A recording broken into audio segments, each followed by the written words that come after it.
Assalamualaikum warahmatullahi wabarakatuh. Nama saya Dendra Putra Ananta dari kelas 10 MIPA 1. Hari ini saya akan mempresentasikan mengenai penginderaan jauh. Yang pertama, definisi penginderaan jauh. Sebutan lain dari penginderaan jauh yaitu inderaja.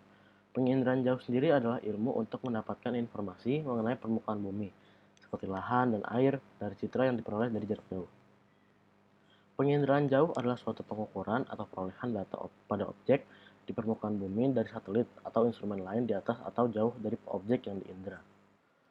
Yang kedua, definisi penginderaan jauh menurut ahli, yaitu pertama ahli Lilsen dan Kiefer pada tahun 1979. Penginderaan jauh adalah ilmu dan seni untuk memperoleh informasi tentang objek, daerah, atau gejala dengan jalan menganalisis data yang diperoleh dengan menggunakan alat tanpa kontak langsung terhadap objek, daerah, atau gejala yang dikaji.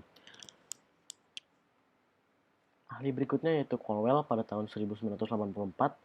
Penginderaan jauh atau remote sensing yaitu pengukuran atau perolehan data pada objek di permukaan bumi dari satelit atau instrumen lain di atas, jauh dari objek yang diindera.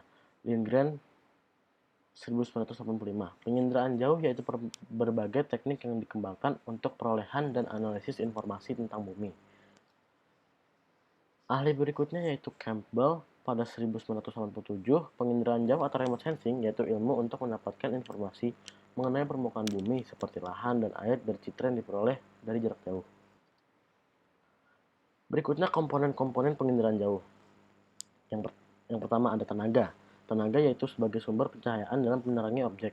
Lalu atmosfer, cahaya yang dipancarkan matahari akan melewati atmosfer, yang kemudian cahayanya akan diserap dan dipantulkan kembali ke atmosfer.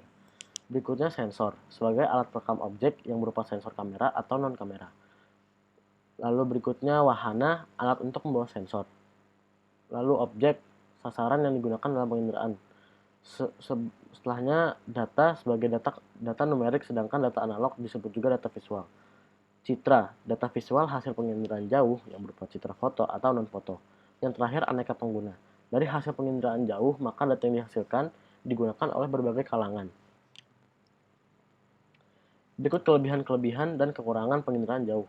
Kelebihannya yaitu menghemat waktu, tenaga, serta biaya. Berikut dapat mengetahui sumber daya alam yang tersebar di suatu wilayah dengan mudah, dapat mengetahui gejala cuaca dan iklim dengan mudah, lalu dapat membuat perencanaan dan pembangunan wilayah.